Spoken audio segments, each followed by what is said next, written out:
নিজেরা বিশ্বকাপ খেলে বাংলাদেশকে বয়কটে প্ররোচিত করেছে পাকিস্তান, এমনটা মনে করেন ভারতের সাবেক ক্রিকেটার এবং কোচ মদন লাল। নিরাপত্তাজনিত কারণে ভারতে বাংলাদেশের বিশ্বকাপ না খেলাটা বোকামি। ভারতে থাকা বাংলাদেশিরা নিজ দেশ থেকেও ভারতে বেশি নিরাপদে আছে বলে দাবি করছে দেশটির সাবেক ক্রিকেটার আতুল ওয়াসান। ভারতীয় গণমাধ্যম ANI-কে দেয়া সাক্ষাৎকারে এমন দাবি করেন তিনি। টি-20 বিশ্বকাপে প্রথমবারের মতো খেলছে না বাংলাদেশ।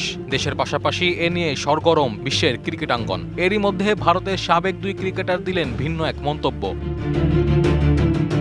ভারতের সাবেক ক্রিকেটার ও কোচ মদন লাল ভারতীয় গণমাধ্যম ANI-কে বলেছেন, বিশ্বকাপ ইস্যুতে বাংলাদেশকে ভুল বুঝিয়েছে পাকিস্তান। তিনি বলেন, ICCর সভায় মাত্র 2 ভোট পেয়েছে বাংলাদেশ, একটি নিজেদের এবং অপরটি PCBর। পাকিস্তান ঠিকই বিশ্বকাপ খেলবে, কিন্তু বাংলাদেশ আর খেলছে না, যা বাংলাদেশের আগেই বোঝা উচিত ছিল। পাশাপাশি ICCর ইভেন্টে অংশগ্রহণ না করা পরবর্তীতে আরও সমস্যা তৈরি করবে বাংলাদেশের ক্রিকেটের জন্য, এমনটাই মনে করছেন এই সাবেক ক্রিকেটার ও কোচ।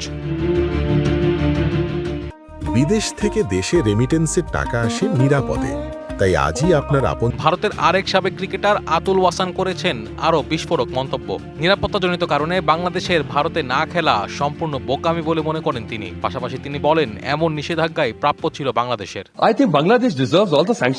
বাংলাদেশ সব ধরনের নিষেধাজ্ঞার যোগ্য। নিরাপত্তার কারণে ভারতে বাংলাদেশের খেলতে না চাওয়া বোকামি। ভারতে 20 লাখ বাংলাদেশি আছে, যারা বাংলাদেশ থেকেও ভারতে বেশি নিরাপদ। বাংলাদেশকে এমনিতেও আমরা প্রতিযোগী প্রতিপক্ষ মনে করি না। পাকিস্তান চাবি ঘুরিয়ে বাংলাদেশকে দিয়ে এমনটি করিয়েছে। এখন নিজেরাই বিশ্বকাপ খেলবে, বাংলাদেশকে কেউ মিস করবে না। Bangladesh is got the identity in world sports because of there cricket team.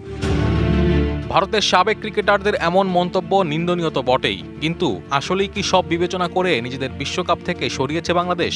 আসলেই কি হুমকির মুখে পড়তে যাচ্ছে বাংলাদেশের আন্তর্জাতিক ক্রিকেটের ভবিষ্যৎ? সে উত্তর মিলবে সময়ের কাছে। Naim Hamid, DBC news.